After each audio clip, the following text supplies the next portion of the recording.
Welcome to another OU Insider Under the Visor Sooners podcast. My name is Brandon Drum. I'm here with Parker Thune, and we are here to talk OU baseball, softball, and recruiting today. A little bit of football as well. There's some move-ins, some PWOs that one kind of surprising. I have to get the full details on OU Insider because I'm going to get the full details on how that all came about. We'll discuss that in just a minute.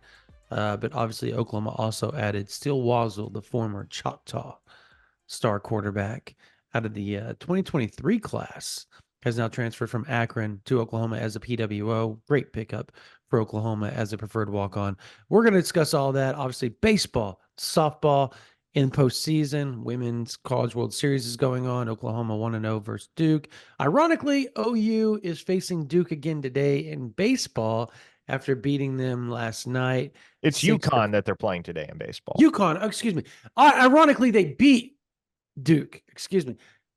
If you Parker knows the backstory, I have not slept in days. My 7-month-old is sick. It has been awful. So I am a walking zombie. My mind is a big pile of mush. So I apologize if I sound stupid today on this podcast, but y'all are used to it. But anyways, before we get to all that, Parker, we got some bills to pay. Yes, folks, this episode of the OU Insider Under the Visor podcast is brought to you by Mando. Now, guys, you ever lift a little too hard or just forget to apply your daily deodorant and get hit by a truckload of BO, or does that 3-in-1 shampoo, oh goodness, leave you needing a second shower just a few hours after the first off, if you have 3-in-1 shampoo, get rid of that. I do have a product you can replace it with, though, and that would be anything from Mando's phenomenal line. From the founders of Lumi, Mando Whole Body Deodorant is helping men conquer their odor in a brand new way. Formulated with mandelic acid, Mando has long-lasting 72-hour odor control that actually stops odor before it starts. They also have cologne quality scents that were created with men in mind. Bourbon leather is a game changer. You can get it across a wide variety of Mando products. It's not just deodorant. I love the Mando body wash. Have a travel size body wash that goes with me wherever I go. And we have a special offer for you. More on that in just a second. Mando's starter pack is perfect for new customers. It comes with a solid stick deodorant, cream tube deodorant, 2 free products of your choice, like mini body wash and deodorant wipes, and free shipping. And luckily, we do have a discount code to help you get hooked on my favorite smelling whole body deodorant on the market. New customers get $5 off a starter pack with our exclusive code. That equates to over 40% off your starter pack when you use code INSIDER at shopmando.com, shopmando.com. It's time to smell better naked. Your partner will thank you. All right. There you go. A 3-in-1 shampoo, by the way. Never really knew that was a thing, but sure. I like it. You never knew that was a thing. Well, I mean, that's a good thing, Brandon, if you've never used 3-in-1 shampoo. I'm assuming that means body wash. Yes, body wash, shampoo, conditioner. It's a thing. It's kind of a meme. Like if you're a guy that really doesn't give 2 craps about your personal hygiene, you just buy the 3-in-1 and wash everything with it. It was a joke when I was in college. Got you. Obviously, because there are a lot of college. Oh, no. If you were ever lived in the dorms, and I did, man, you had some characters walking around in there that sometimes people just don't know that they stink, or they just enjoy to stink. It just doesn't matter. But anyways, you and I, we use Mando, so we don't have to worry about any of that. Yes, sir. All right. Let's start with softball, and then we'll roll into baseball. The women's softball team, obviously they just throttled Duke in game 1. I mean, they're on to the semi. They're onto the semis now. Not game 1, but in the women's college. We discussed the first game on the last show. But man, I got to tell you, like, this squad just has that it factor back. Remember, we were questioning whether they were going to be able to do, because OU losing 6 games, and the ESPN announcers have talked about it over and over and over, right? They just we're not used to seeing them do that. And it felt like the wheels were coming off because 6 games after you follow that up, you just had 71 game win streak. The previous season you were like 63-1, something to that extent, right? And the greatest season in softball history. And you follow that up and you got 6 losses. That felt like just like a down season. Did it not? No, For it some it odd did reason? not. You don't think it felt like a down season a little No, and bit? like I listen, I think it's I'm probably cron- because they lost to OSU in Texas, the series. I think that's probably what caused a lot. I know you're contrarian on this one, but a lot I'm of the fans, chronically overconfident when it comes to OU softball. I understand that, but if you go pay attention to Twitter and you go pay attention to the fan base and the kind of the polls, they were worried about this team going into the World Series. Like, I think not going to the World Series, but gets going in the postseason after the Big 12, and OU thumped Texas in the Big 12 title game. I think that's when OU fans were like, okay, this team has got their mojo back. But it didn't feel like they had their mojo. Now it does. It kind of feels like the inevitable is about to happen, doesn't it? And Kelly Maxwell is slinging it right now. She is She on is. I fire. mean, her performance against UCLA was a virtuoso performance. And that's the type of thing you need, man. And we'll turn the page to baseball in just a second. And it's kind of a Yep. similar story, but you gotta have clutch pitching performances if you want to make a run in June, whether on the softball side or the baseball side. You gotta have arms that can step up and be lights out on any given Yep. afternoon. And Kelly Maxwell certainly was against UCLA. It was really encouraging to see because Yep. obviously she had kind of had some struggles, I was a said little Duke. I bit mean erratic. UCLA. You're right. That's Yeah, right. she was a little bit erratic in the super regional against Florida State. Still pitched really well, but the command just wasn't there.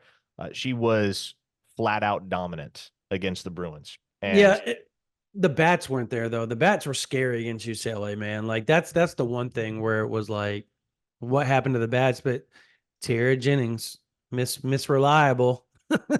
yeah, TRA got a She- hold of one, and that was all Kelly Maxwell needed. I think that is quintessential OU softball right there. That is what has made this team so dominant over the last quarter century broadly, but specifically the last 3 or 4 seasons. What Patty Gasso and this program have been able to do is on any given night, right? If the bats are there, they can pick up the pitching staff, and you know that you don't have to have shut down outs start to finish in order to win a game. But on a day where the bats just aren't quite as hot, like against UCLA, for instance, you have Kelly Maxwell who can go out there and kind of flex that bulldog within her and give you she can give you 21 outs yeah. without a lapse anywhere along the way and completely power down the opposition. A really good UCLA lineup, by the way. Oh yeah.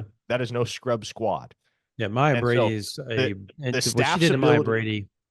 yeah, the staff's ability to pick up the bats and the bats' ability to pick up the staff, that's what has made OU softball what it has been over the last 3, 4 years. Is there are so many different ways that that they can beat you. There's no real formula to knocking off OU softball. And when they do have their mojo, and they've steadily gotten there in the last 5, maybe 6 weeks, to where you Yep. really do feel like they were playing their best softball coming into OKC, and now here at OKC, they're playing their absolute best softball at the best time.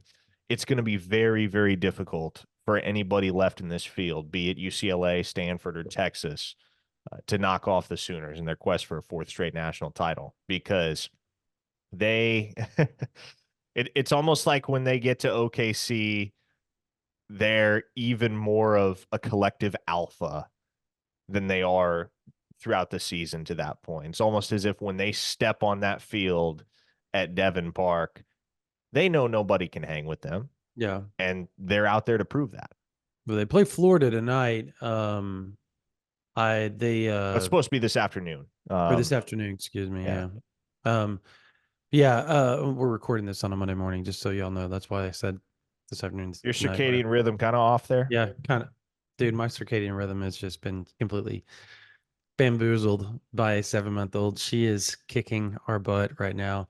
Poor girl can't breathe. So she's very got a bad cold and she just can't sleep. She can't breathe, she can't do anything. So um I have to sleep with her on a rocking chair right now, just kind of holding her up and she wakes up every 30, 45 minutes, just kind of it sucks.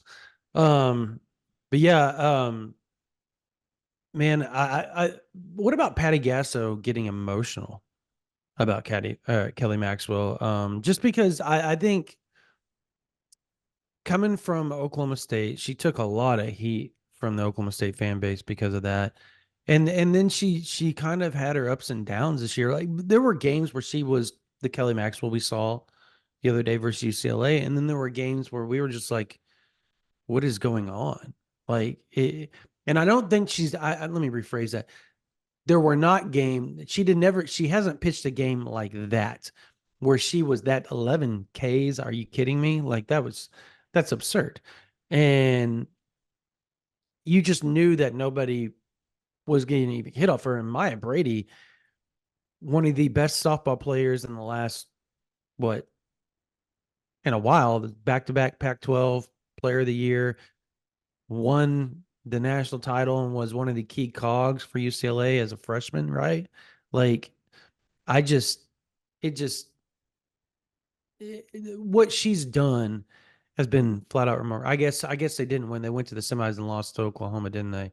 But they beat OU. They're the last team to beat OU, and she was a key cog on UCLA's run as a freshman.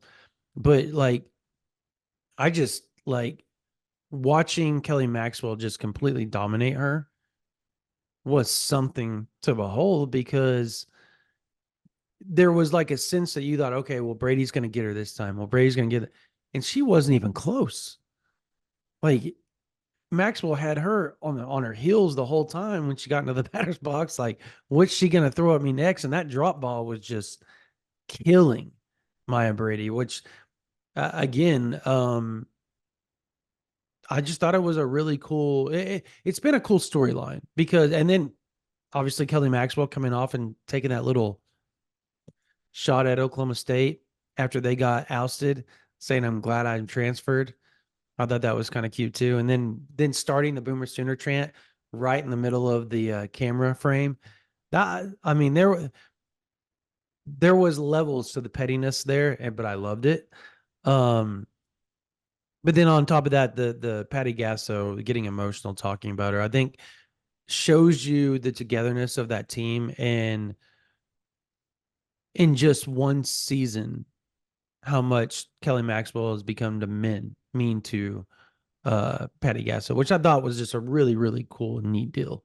Yeah. Well, and I think it's fair to expect there will be some ups and downs for any pitcher because, Yeah. I mean, shoot, Nicole May took a lot of flack from OU Twitter earlier in the season when she kind of Mm-hmm. experienced some brief inconsistencies. And I mean, we're talking about one of the most quietly effective and productive pitchers in the history of OU softball, and Nicole Yeah. May, and she had a target on her back with some of the fans there for a while. But man, like, pitching is hard. I know this firsthand. I pitched for years and years and years. I got out of high school. I could have gone to play D2 baseball somewhere, could have tried to walk on at some D1 school. I chose to come down here to Oklahoma because I knew what I wanted to do at that point. But I Yeah. loved the art of pitching.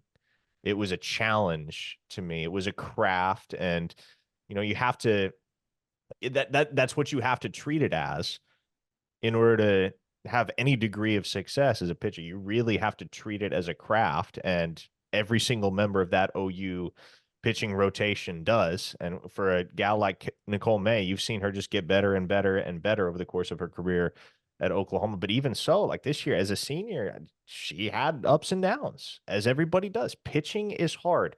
It is hard to stay dialed in for, I mean, shoot, 80 pitches at a time, let alone 4 or 5 outings in a row. Like, you're not always going to be at your best every single time you go out there. And that's just, that's just part of it. You got to have that expectation, and you got to be able to kind of have an extra gear that you can crank it into in a situation like Oklahoma now faces in the Women's College World Series, where it's either you get outs or you're going home, right? Yep. And so I think what's really cool is that it's evident that Kelly Maxwell is one of those gals that has that gear, because no, she wasn't at her best against Florida State, and it's easy as a pitcher to get up in your own head over that type of thing and not necessarily have the same confidence the next time out. Man, she bounced right back, and in the biggest moment of the season of her Oklahoma career to this point, she delivered, like I said, a virtuoso performance. And to Mm-hmm. me, that's just a theme with this team is they get in pressure situations. That's where they shine. And when all the eyeballs are on them and you got all the, I guess there aren't really camera flashes anymore. That's a thing of the past, but they get out to Devon Park and they've got the weight of the softball world on their shoulders. Man, they haven't flinched. Speaking of pitching, Jet Lotus was Boy. a fantastic And last it's night in funny, baseball. like Jet Lotus, gosh, first off, awesome day for OU baseball yesterday. They Yeah. forced a winner take all game 7. They're going to face UConn tonight at 8 p.m. for the regional title. And Jet Lotus was amazing last night. We'll Mm-hmm. dig into that in just a second. But Jet Lotus has almost made everybody forget about what Grant Stevens did in the first Yeah. game. And it's truly incredible that Oklahoma is where they are right now in terms of availability on the pitching staff heading into this game 7. They needed the 7 dominant innings that Grant Stevens gave them in game 1 yesterday. And then they needed the 7 out of nowhere innings that Jet Lotus gave them in the nightcap. Those guys needed to go deep in order to set Oklahoma up well, to be able to throw a multiplicity of arms at UConn tonight and pretty much have close to all hands on deck. And the Will Braden performance of Davis be able to pitch any? no. I would expect Okay. Braden Davis will be unavailable, and I would think naturally Stevens or Lotus should Yeah, will be I didn't unavailable. think those I two, but I was just yeah. curious. Yeah. I would think everybody else, even Kyson Witherspoon, will be available. And Okay. Witherspoon's on 2 days rest. He threw north of 100 pitches on Friday, but it's something you see. And this time of year on the college baseball calendar, you'll see a Yeah. guy come back on short rest and relief if you really, really need him and you're in a pinch. So if it comes down to it, I think Kyson Witherspoon will be available tonight for Oklahoma. But everybody else, you have 3 arms that are decidedly unavailable. Everybody else can rock and roll tonight if you need them. Would And you that be is, shocked if they threw like Braden Davis in to like close it out for like an inning, I would be knowing that shocked. they have some time I between? would be shocked. He's on 1 Okay. day's rest. And at least in my experience, second day after a start is always the worst. That's always when you're the most sore.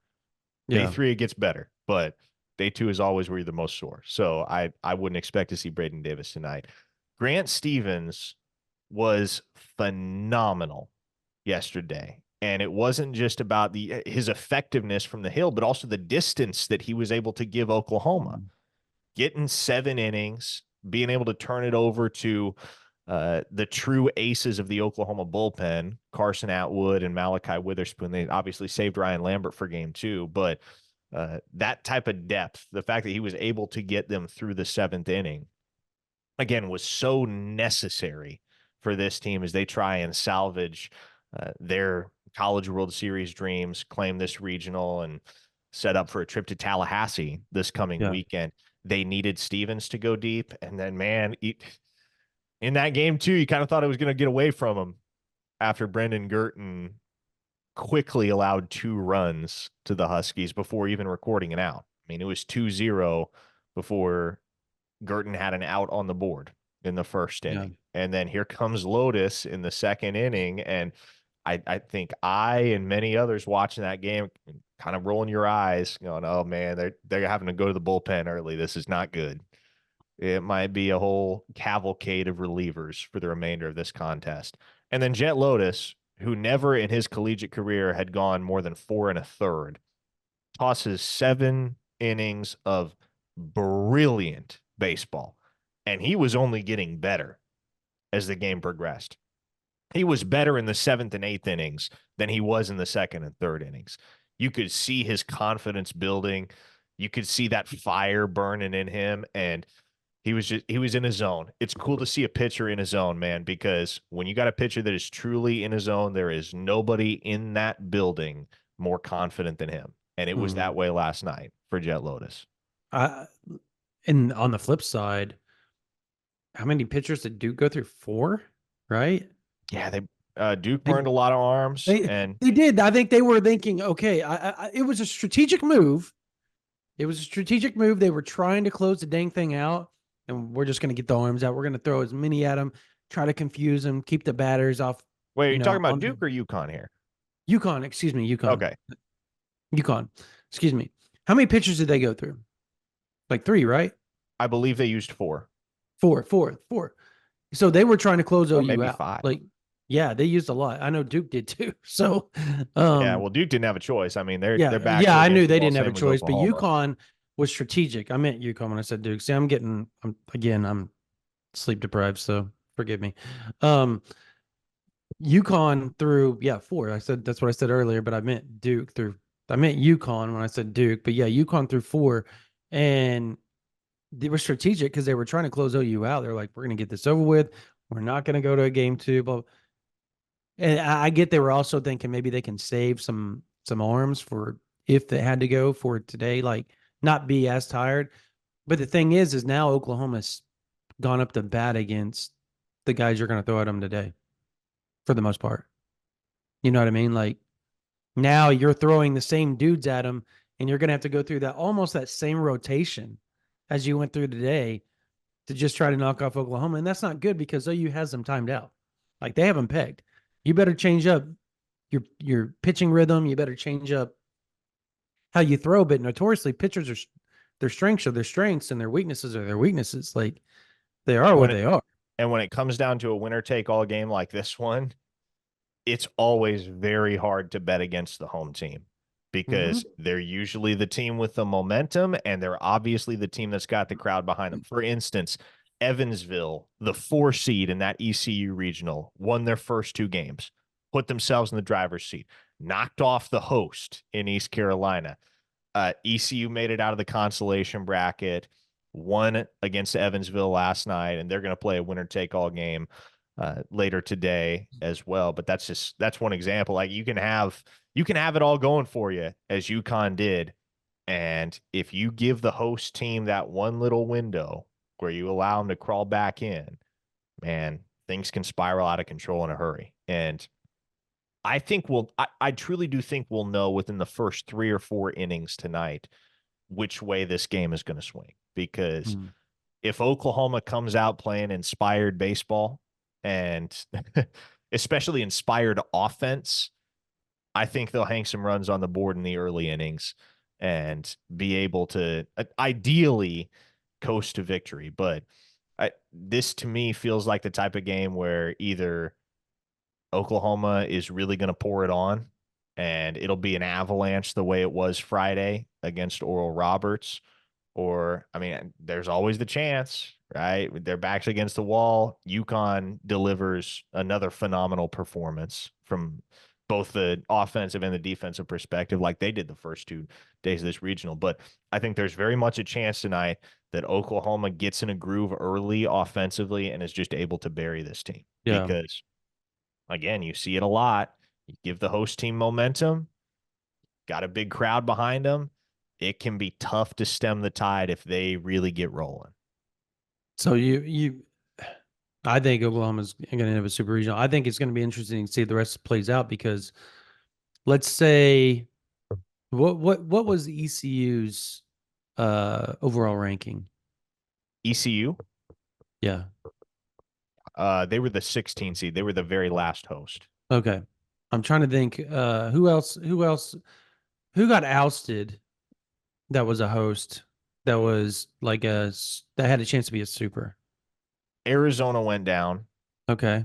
Um, there were a couple others, but yeah, regardless of whether Oklahoma or UConn wins this game tonight, the path is already set. They'll be going to Tallahassee to play Florida State. So, Okay.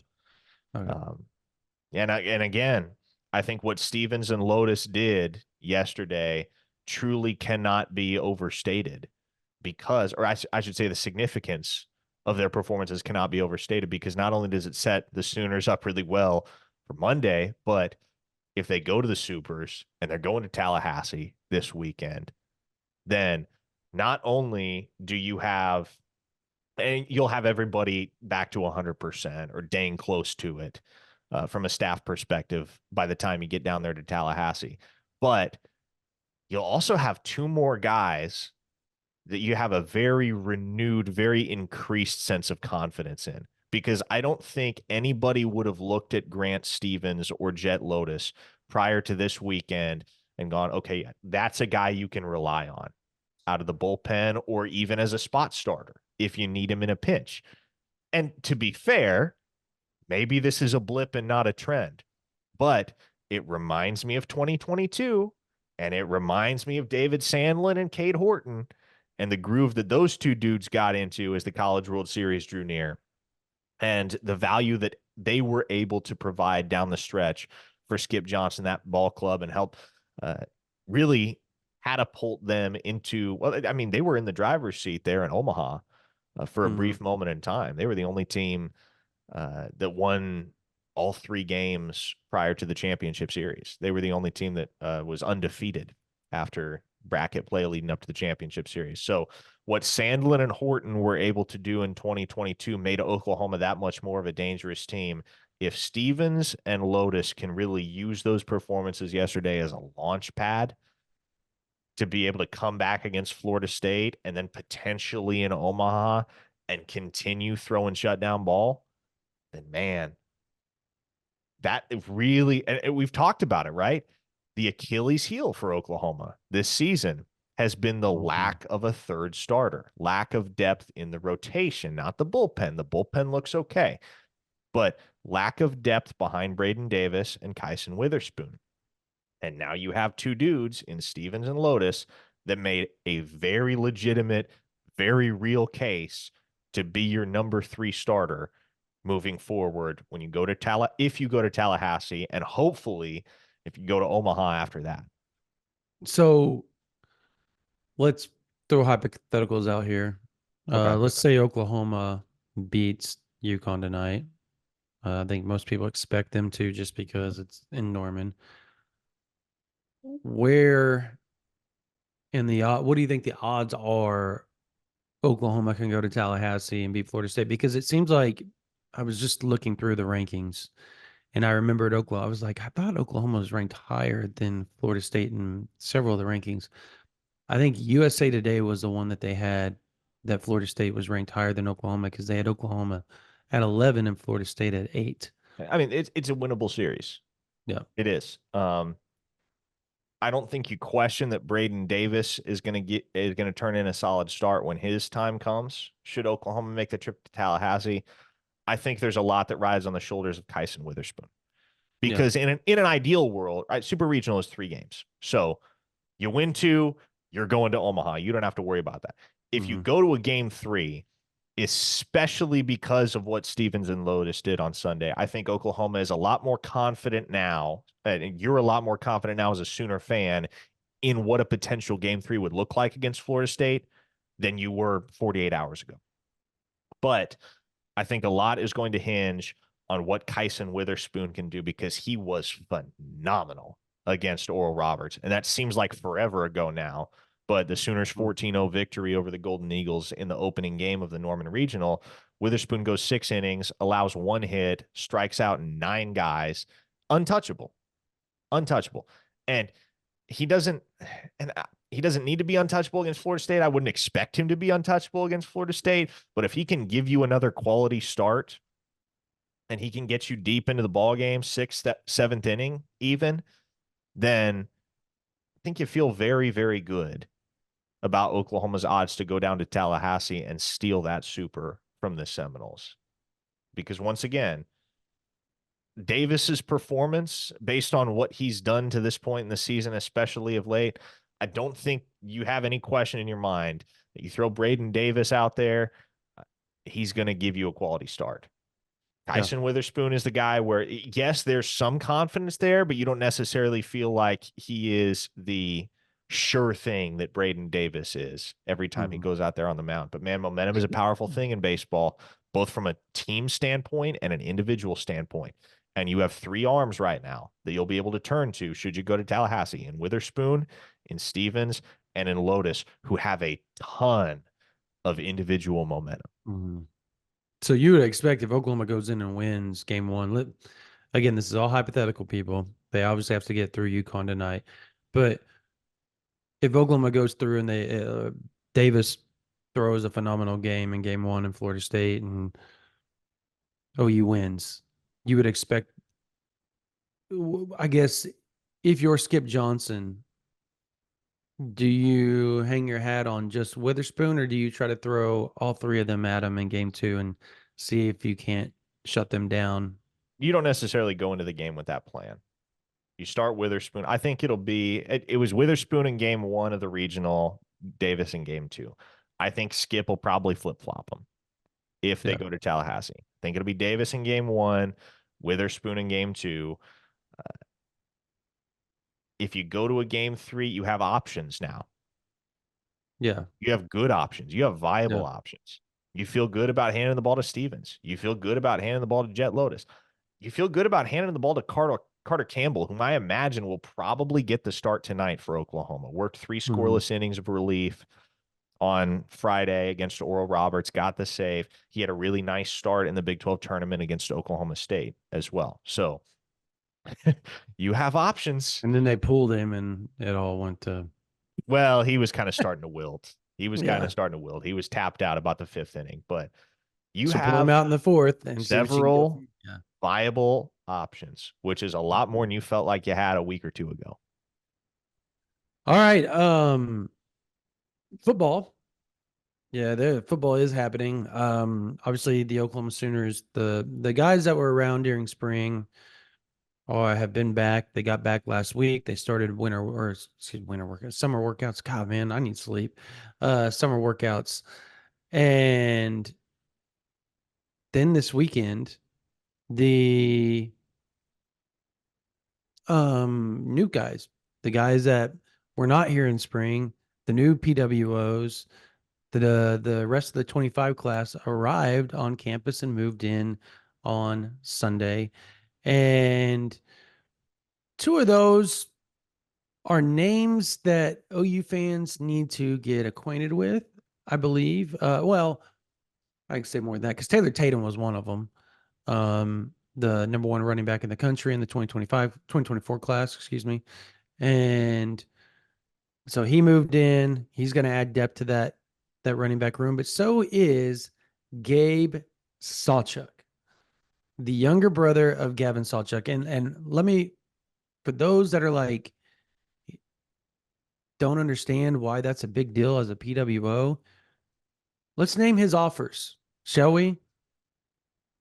USC, Arizona State, Colorado, right down the road from him, mind you, but there's a whole story of why they weren't really that interested in Colorado. Um, and then Ole Miss, Iowa State, and others were going to NIL PWO him, much like Oklahoma. Now, I don't know the full story just yet. I'm going to get that. I am supposed to talk to Sawchuk's father today. They text me yesterday and were like, it's a very cool story. We want to tell you it. So I'm going to have that over there on OU Insider VIP. But man, Parker, if you've watched Gabe Sawchuk in high school, and I did, I went and saw him a couple times. There were times that you had no idea, particularly when Gavin and Gabe were still on the same team together. You didn't really realize which one was which was in there sometimes. Like you had to look at the number to see because they run very similar. Their body frame, eerily similar. Um, just both really good running backs. And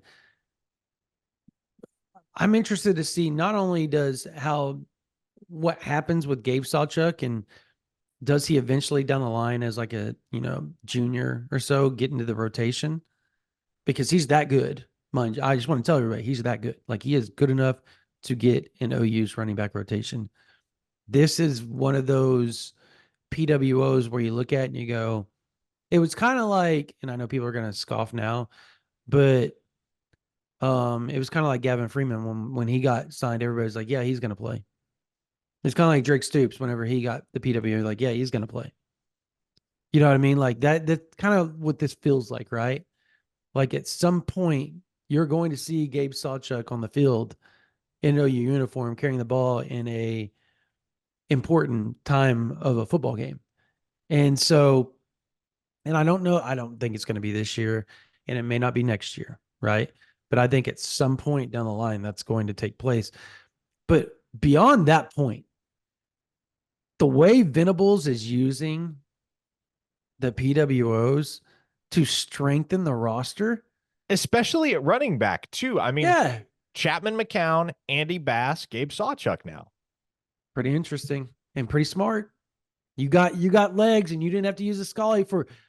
Again, Andy Bass is another prime example. That dude had 15 Power 5 offers. He said, "I'm gonna go walk on. I'm just gonna go walk on to Oklahoma."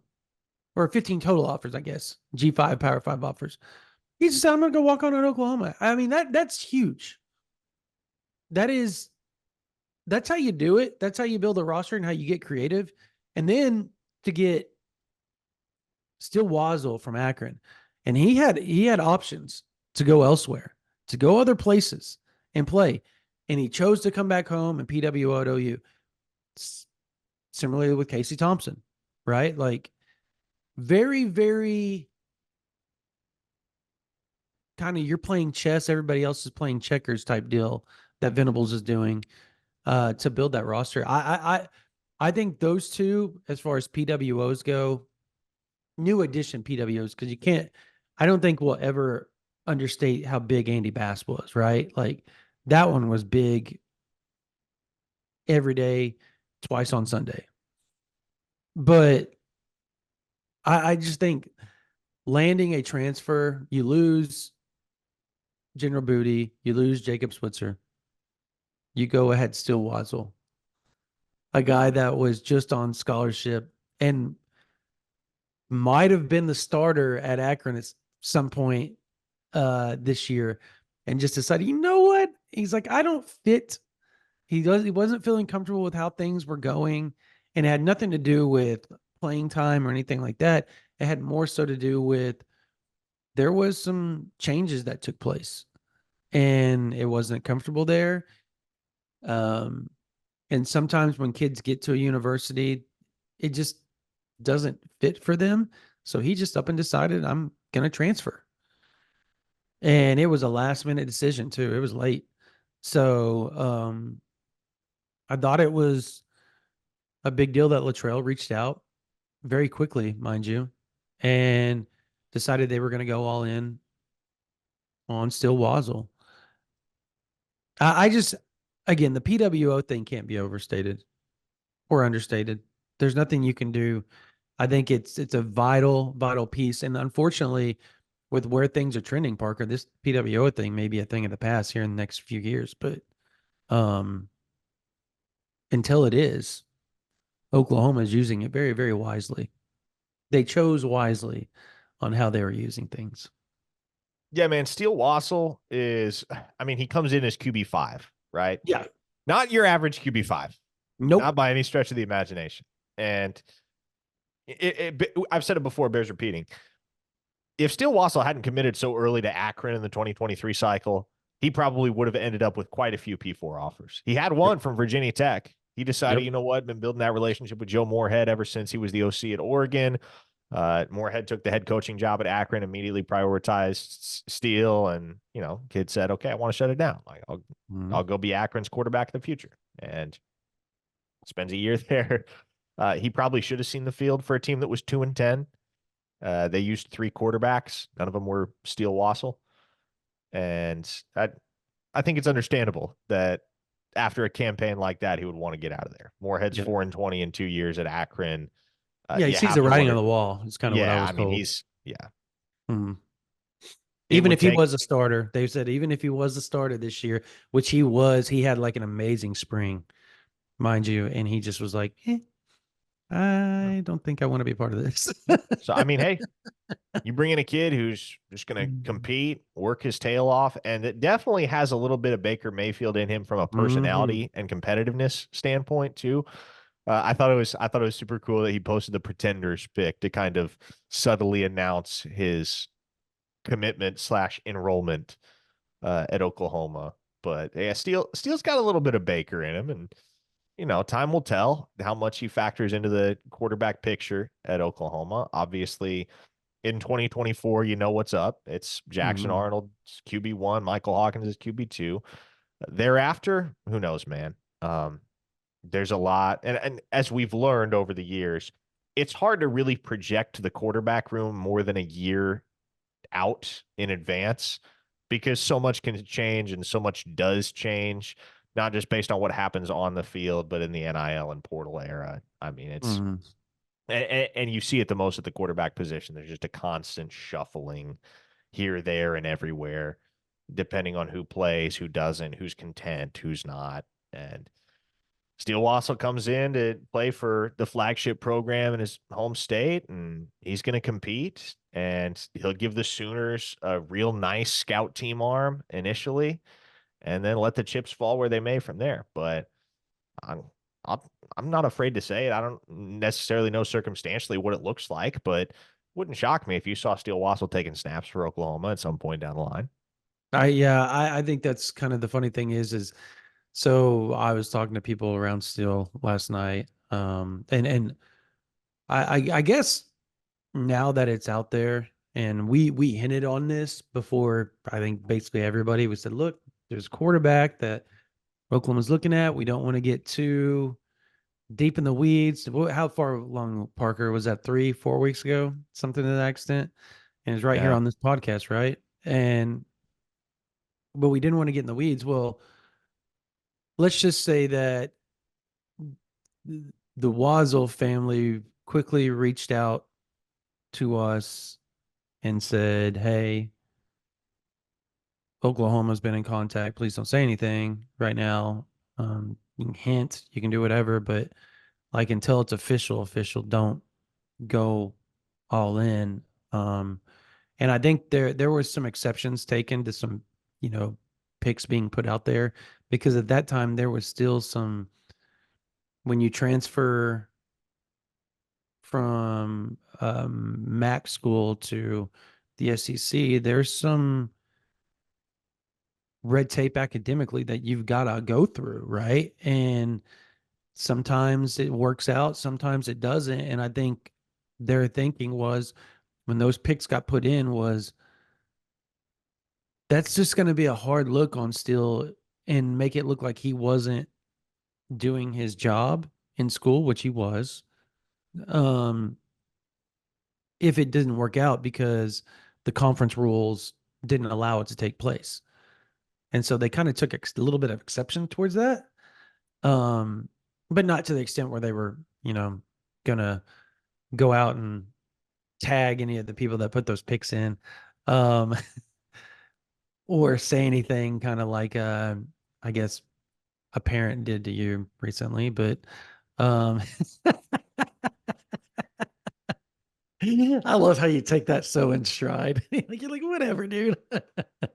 It was You the didn't do gosh, anything I wrong, which I think is funny. no, I saw that tweet. I was like, are we seriously doing this? Yeah. Well, there were I a didn't lot, say most people anything took that your wasn't. side on it, just so you know. Yeah, well, I mean, So again, I didn't say anything that wasn't said I anywhere know that else was with the funny, regard to that that was the weird particular part. situation. No, So you didn't say anything wrong. So um I just I thought that was cool on their end. Appreciate them working with us and allowing us to also break the story. So, um, yeah, such a big pickup. I agree with you. I think he has a little bit of yeah that Baker Mayfield in him pissed a lot at like there's some people at OU that are like, man, I dislike that dude in high well, school okay, because but he here's the thing. because Like he was so this is cocky the and thing that confident and he beat us.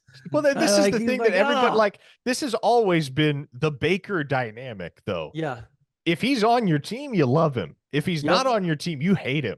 Oh yeah, they're gonna love him now because they're gonna love his swagger. They're gonna love how he's gonna talk his noise on the scout team, and he knows he's scout. Like That's the thing. He knows he's scout. Like I was talking to his family last night and they were like, go in and we're going to play all out with scout and then we're going to see where the chips fall after that.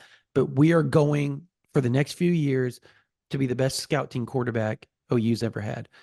And to say that, I mean, Baker was scout, so was Trevor Knight, and so was Sam Bradford. So that's some heady competition to be the greatest scout team quarterback of all time. Those guys, that's where they cut their teeth and made their name at OU was on scout. So if he can go out and do similar, that's great. It's a great story.